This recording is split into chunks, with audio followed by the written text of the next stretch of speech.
teman-teman, Assalamualaikum warahmatullahi wabarakatuh.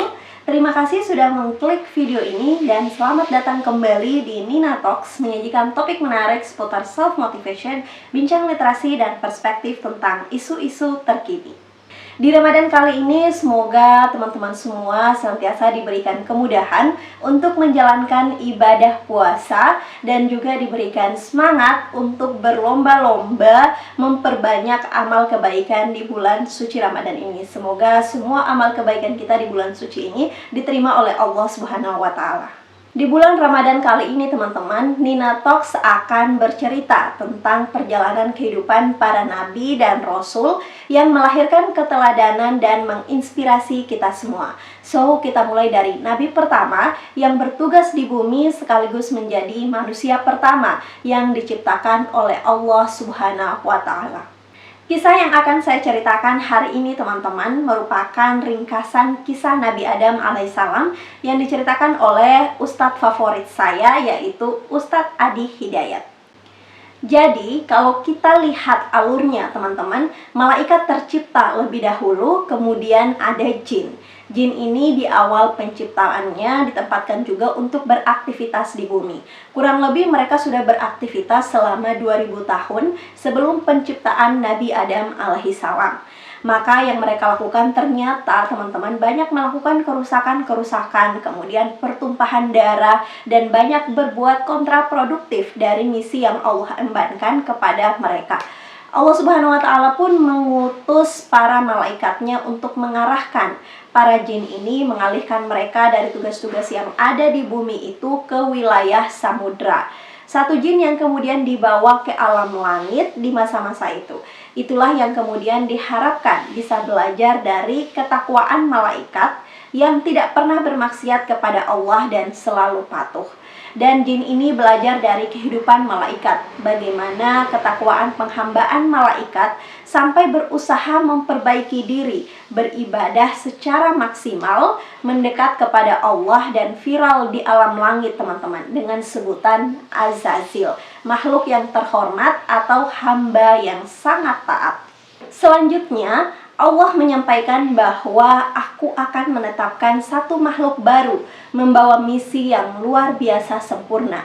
Ditunjukkan kemudian sebagai pengganti dari kalangan jin ini, manusia sebagai khalifah yang diberikan kewenangan oleh Allah untuk mengganti tugas-tugas yang pernah diemban oleh jin namun tidak sukses. Hidup saling berganti di generasi manusia itu dan membawa satu kewenangan yang diberikan oleh Allah untuk memakmurkan, membangun, mensukseskan, menenteramkan, dan mengharmonisasikan kehidupan di bumi. Para malaikat ada memori sebelumnya yang melihat bahwa makhluk kalangan ini, kalangan jin itu merusak, menumpahkan darah. Lalu malaikat pun meminta pencerahan kepada Allah. Ya Allah, siapa lagi yang akan ditugaskan di bumi ini? Apakah yang seperti kemarin yang berpotensi menumpahkan darah, berpotensi banyak perselisihan? Sedangkan kalau tujuannya adalah untuk menyempurnakan ibadah kepadamu, ya Allah, kami mohon pencerahan. Kami maksimal ibadah, kami mensucikan Engkau, kami memuliakan Engkau, dan seterusnya. Kata malaikat bertanya kepada Allah Subhanahu wa Ta'ala. Kemudian kata Allah, teman-teman, aku punya hikmah tertentu, aku punya hikmah yang sempurna, pengetahuan yang sempurna apa yang kalian tidak ketahui. Allah pun memerintahkan semua malaikat dan juga Azazil untuk sujud hormat kepada Adam. Maka semua hormat karena perintah Allah kecuali iblis ini. Dia enggan untuk hormat kepada Adam. Nah, siapa iblis ini teman-teman? Diduga kuat, iblis ini adalah Azazil yang bertransformasi menjadi iblis.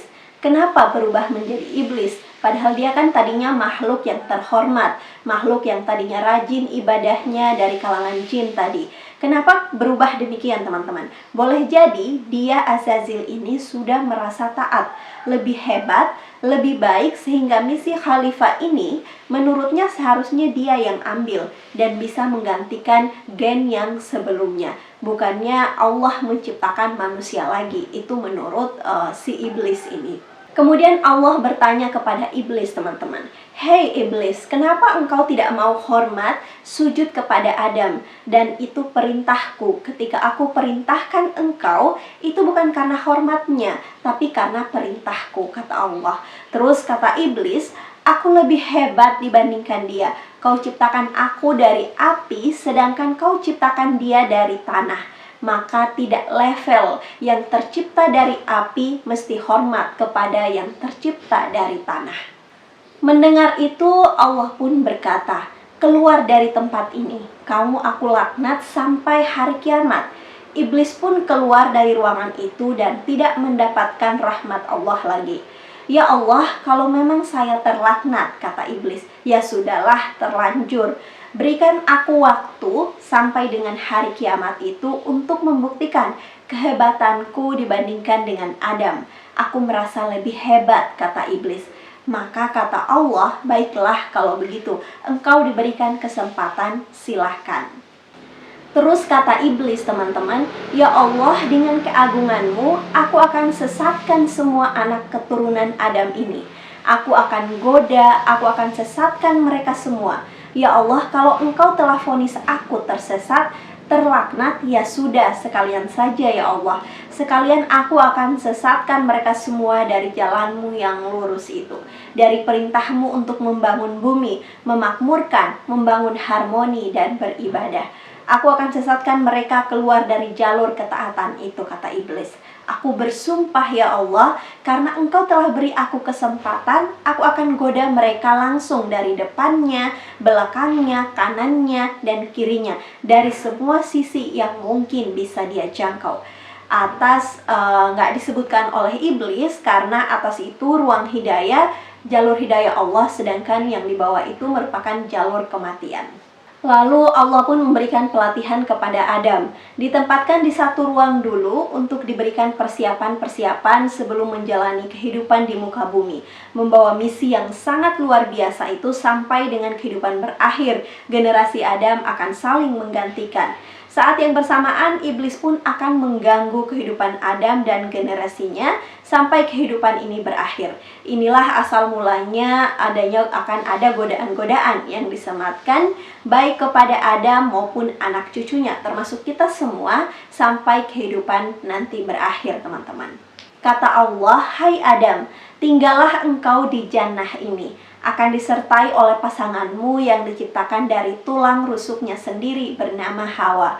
Silakan nikmati semua kenikmatan yang telah disajikan di jannah ini. Namun, jangan sekali-sekali engkau dekati pohon ini. Bila engkau mencoba mendekatinya atau bahkan berinteraksi dengannya, engkau berpotensi akan terjebak pada pelanggaran atas ketentuan Allah Subhanahu wa Ta'ala yang menjadikan dirimu keluar dari ruang-ruang rahmat itu, seperti yang pernah dialami oleh iblis sebelumnya. Lalu iblis pun akan datang untuk menggoda Adam agar terjebak dengan larangan Allah Subhanahu wa Ta'ala. Dan pada akhirnya Adam dan Hawa pun tergoda dan memakan buah tersebut sehingga turun ke bumi. Oke teman-teman, itulah tadi kisah Nabi Adam alaihissalam dari mulai penciptaannya sampai dengan turunnya Nabi Adam alaihissalam ke bumi. Sekian video Nina Talks hari ini, semoga video ini bermanfaat dan selamat menjalankan ibadah puasa teman-teman. Wassalamualaikum warahmatullahi wabarakatuh. See you on the next video.